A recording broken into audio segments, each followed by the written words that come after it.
Book 101 review. Book 101 is all about the books that I read for the last 40 years. And today I have my special guest. He's the author of the best or award winning novel, no other than Mr. Gregg Korbon. Welcome, Mr. Gregg. And can you please introduce more about yourself that I missed? Yes, thank you, Daniel. And welcome to Book 101 Review.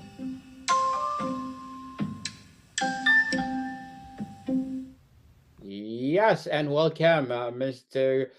Gregg Korbon on Book 101 Review. And thank you so much for sharing your knowledge and wisdom today. So, Mr. Gregg, can you please introduce more about yourself that I missed? Yes, of course, Daniel. Um, so I'm a recently retired anesthesiologist, and the book, my book is Beyond Reason: Lessons from the Loss of a Gifted Child, and it's an amazing story that happened to me when my son died at age 9, and that was a little over 30 years ago. And his name was Brian, and Brian was a brilliant child, and he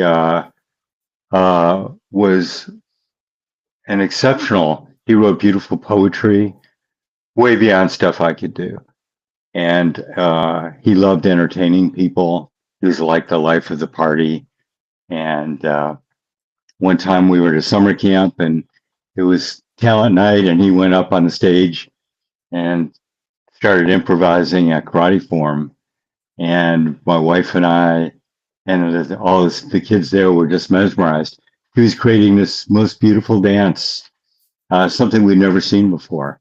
And when he was finished, my wife and I looked at each other and said, "Wow."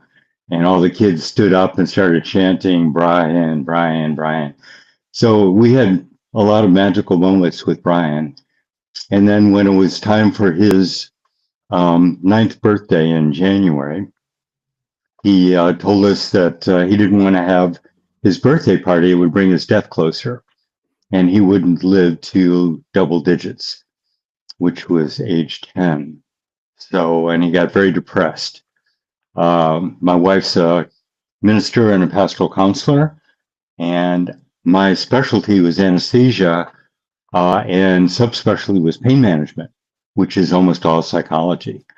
So, but we were at a loss. We couldn't understand what was going on. We took him to a therapist, and but all of this strange stuff was happening at the same time, which was way out of my belief system. But when he told us he was going to die, the picture we had framed of him, the most recent one, started to fade, and a lot of other strange things happened. And then in the springtime, a few months later, he started coming out of his depression, kind of became his old joyful self again. And he said it was time for his party. But he didn't want it to be a birthday party. He wanted to call it a happy spring party.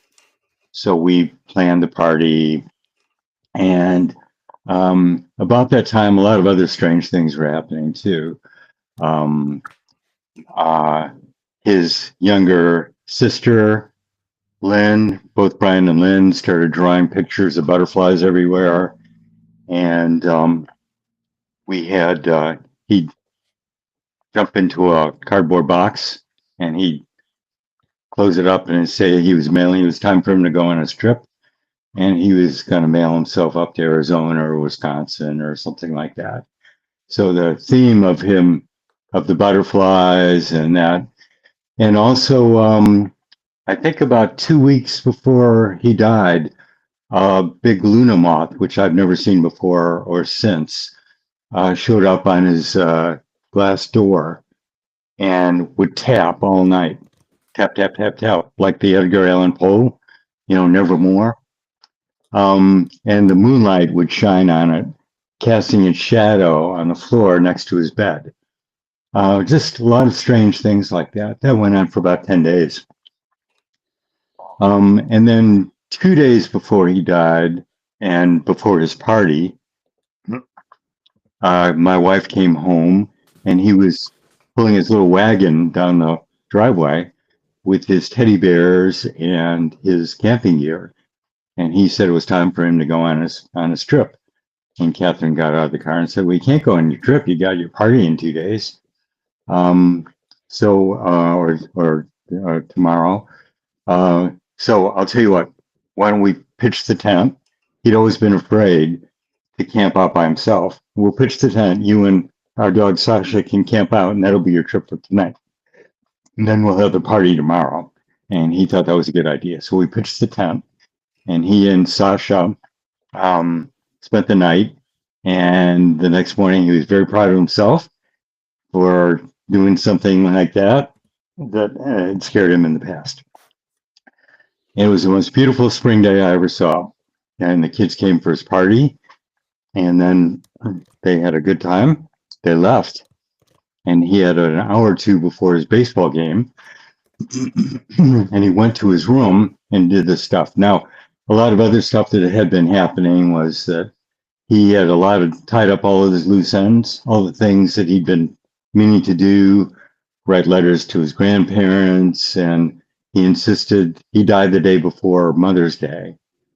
He died on Saturday, and Mother's Day was Sunday. And he insisted I get Catherine's Mother's Day present and card and everything beforehand. And he insisted, even though Father's Day was like a month away, that Catherine get my Father's Day present, which I've got right here. It's a little statue, says "World's Greatest Dad." And so there was a lot of other stuff going on. And then he wrote a sign, "Brian's on a trip, don't worry about me." He put it up on his door.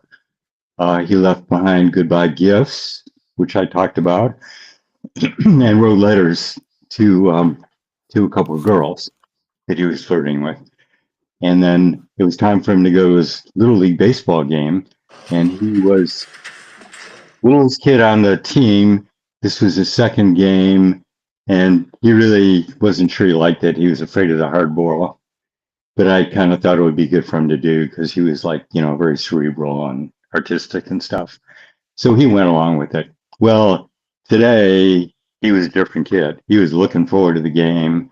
We drove I was going to drive him to the game, and then Catherine, my wife, and my daughter were going to join us there.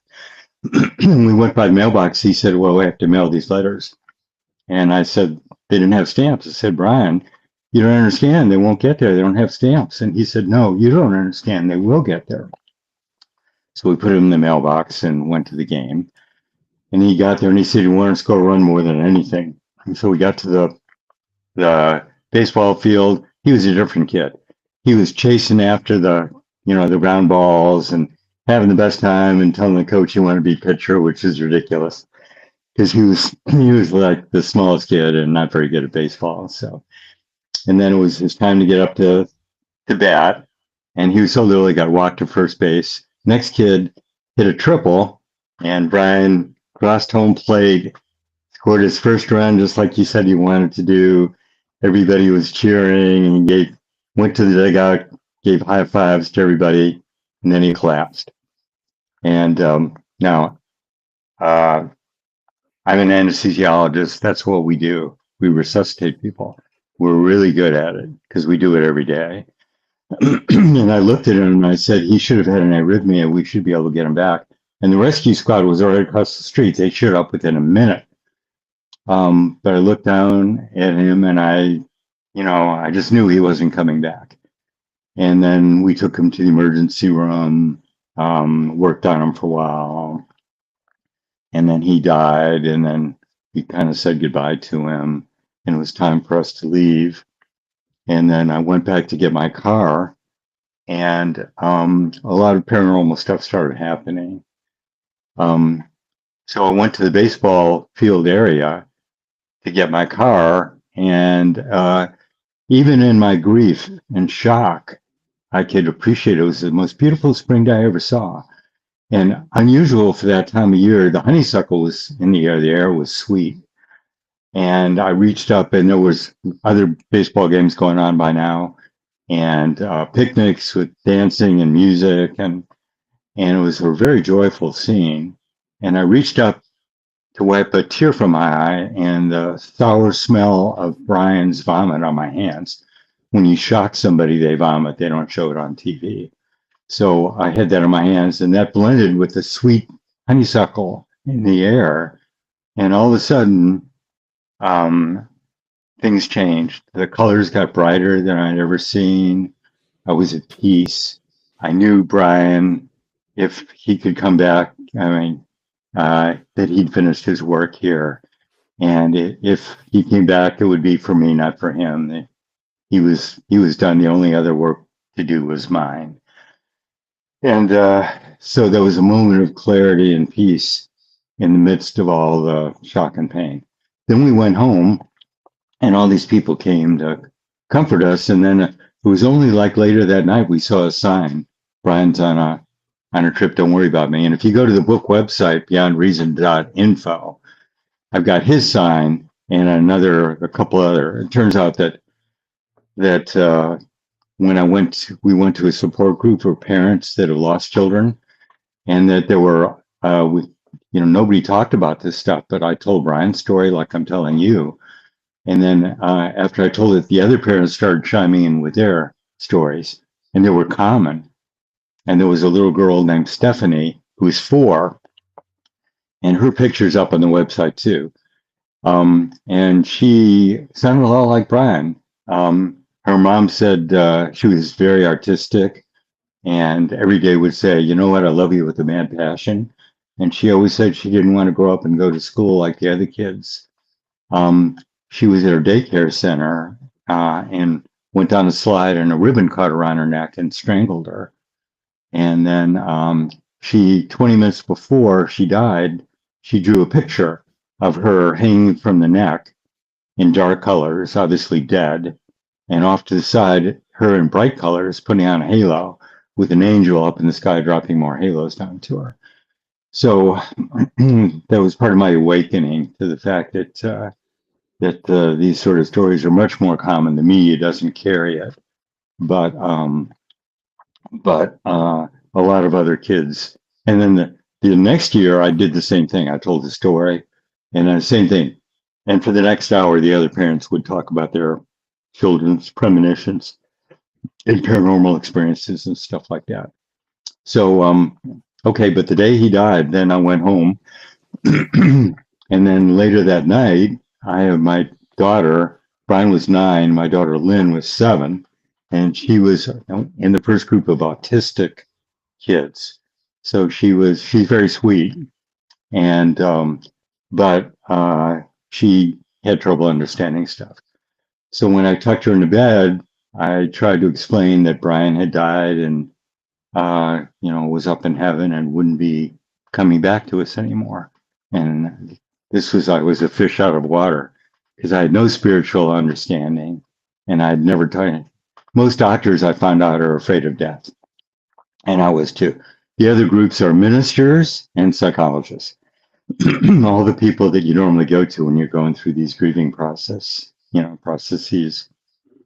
So I was, sat there. I said, Brian's, up in heaven. He won't, be coming back to us. And she said, he take airplane? And I said, no, I was just making this up. No, when you die, you leave your body like a butterfly leaves its cocoon, and you can fly without an airplane. And she said, oh, I said, it's dark.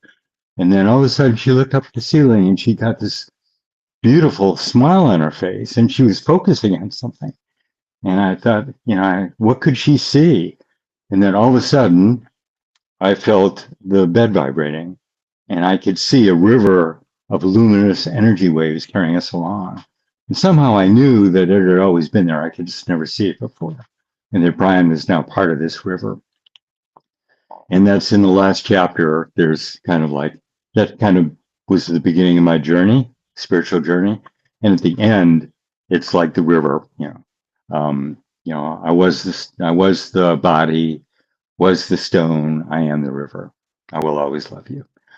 So that's it. Briefly, the amount of stuff that happened though was pretty amazing, and the teachers that I ran into, and Brian's um, unique gifts continued, and they just showed up in other people and other things. So I learned about uh, the missing stage of grief from Kubler-Ross. I write about that in the book. The three dreams that you get when somebody dies that help you through your grief, things like that. So it's a short book, but there was a lot of stuff that happened. Mr. Greg, so this is a memoir, or how do you categorize your book? Yeah, it's a Is it memoir. a Yeah, memoir? So I it's a want to memoir. apologize, people. Is Beyond Reason is a memoir, not a novel. And Mr. Greg, the title Beyond Reason suggests that this experience transcended a logical understanding. What is the most important lesson from loss that exists in the space beyond reason? Well, okay. So I was a very down to earth physician, and I believed everything that you see in the media, that there's never been any proof of any paranormal phenomena, which is absolute baloney. I mean, I've looked into all the science of it and done a lot of it myself. And so the one lesson is that beyond our reasonable mind, which creates this bubble of limited awareness that we're in, which creates, all the world's a stage. And in order to have a stage with drama and you need limited awareness. So when Adam and Eve took the bite from the fruit of the tree of knowledge, it was the bite and the fact that they wanted to defy God and create their own individuality, separate, from God. It was an act of defiance when they took the bite because they were told not to do that. And the serpent in the Garden of Eden eats the fruit whole. Okay. So, but when you take a bite, you create duality, limited awareness, and another bite and chew it. And so you go through the different stages through the into the dream world and then into physical reality as you keep limiting your awareness. So to create a good story, you have to have three acts. The first one, you have to have an arrow of time. You have to have, um, you know, where things go, where you create causality. You have to have good and evil. You have to have limited awareness because you can't know the end of the story. And you also have to have something missing. Usually in Act One, the very beginning, the major characters you are revealed what is missing.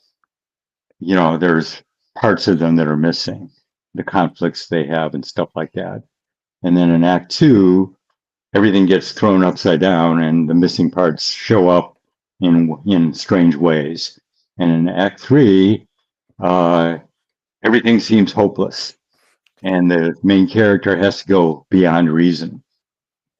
So just like in Star Wars, when nothing's working, the original Star Wars, and his computer is not up to the task, um, his father figure Obi-Wan shows up and says, "Use the Force." And they don't talk about that Luke loved Obi-Wan, but that's what did it, and the fact that he trusted Obi-Wan, and this whole new ability showed up, and he could defeat the Death Star without the computer, without his reasonable mind. So that's the main thing I learned was there's a whole lot of stuff out there, and you have to give up being the sage on stage and being the star and getting the attention of being on stage if you want to go ahead and accept the incredible knowledge and love that's available. Incredible knowledge and love for sure. And your memoir is clearly a personal memoir, but it also seemed to be a guidepost for others. What is the central message you hope a grieving parent or anyone facing profound loss takes away from your story?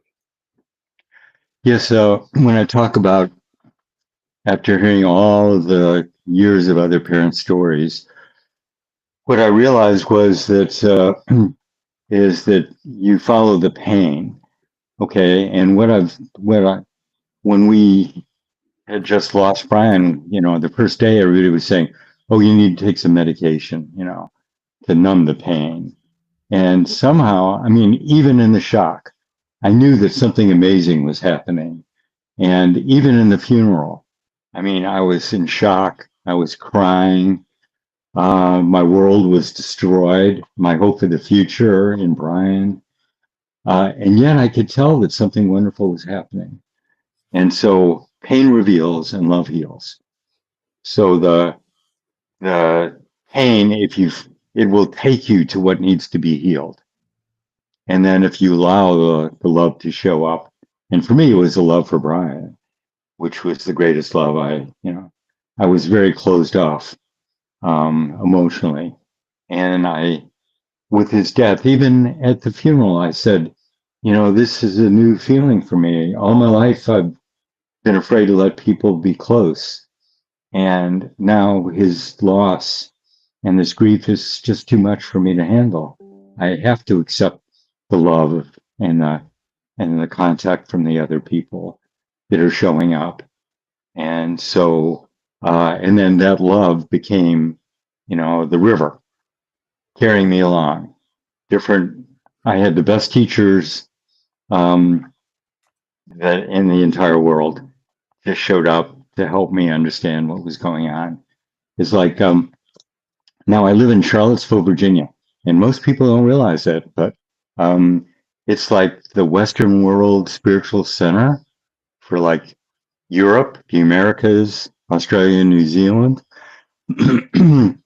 The first books on uh, out of body experiences came from here, Bob Monroe, Monroe Institute. First books on life after death and near death experiences, Raymond Moody, Charlottesville. First books uh, proving the existence of reincarnation, Ian Stevenson, Charlottesville. First books on remote viewing, Joe McMonagle, remote viewer, U.S. military intelligence remote viewer 001, and still one of the best. Wrote his books on remote viewing, Charlottesville. Declaration of Independence, Thomas Jefferson, Charlottesville. Uh, Constitution, U.S. Constitution and Bill of Rights, Monroe and Madison, Charlottesville. Um, and that was the highest level of consciousness encoded in a government ever, and still since. Because if you go to the EU or the UN, all these rights come from the state, whereas the Constitution in the United States was formed on the idea that there's a higher power that gives you all of these, not the state. So I found myself in exactly the right place with the best teachers.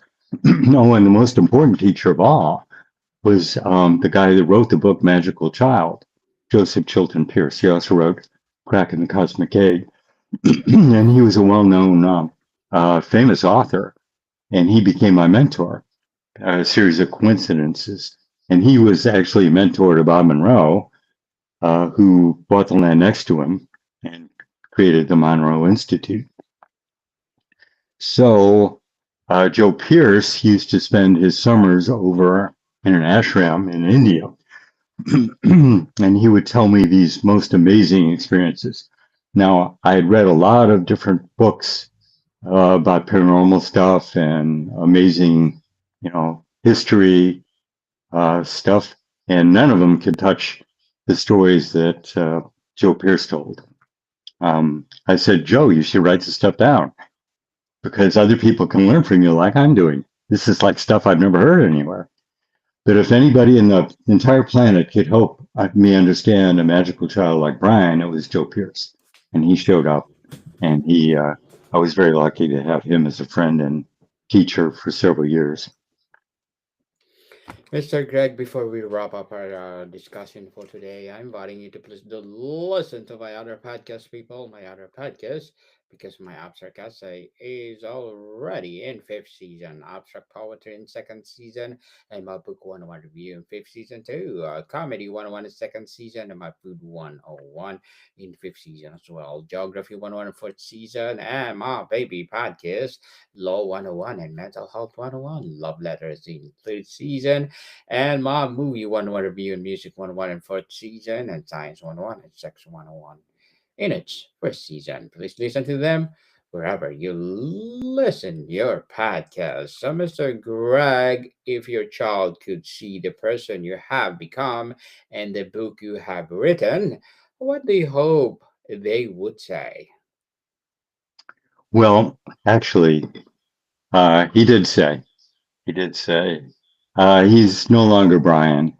And one of the final dream that people get, not everybody gets it, but when you have like three dreams that guide your grief, the first are the pain dreams that keep you in touch with your pain. The second are the I'm okay dreams. Those are usually a couple months after the death, and they're healthy, they look older, and they're fine.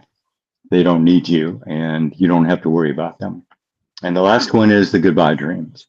And it's time for you to let go of them as they were so you could go on and continue to grow and they can continue to grow.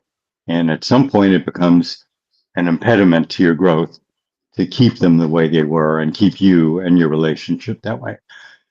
So basically, uh, he he showed me the way, told me he loved me, and it was like the journey continues. So that's Good. that's it, Yes. and we're always there, and we'll always be together. Yes, the journey continues indeed. Mr. Greg Korbon, thank you so much for sharing your beyond reason to go. Please invite our listeners to support your debut book. Mr. Greg, can you please invite our listeners to support your beyond reason? Yes, people, let's support Mr. Greg Korbon because if you support him for sure, more and more empowering beyond reason to come. So, Mr. Greg, thank you so much for your time. Thank you, Daniel. It's been a pleasure. More to come, people. See you soon.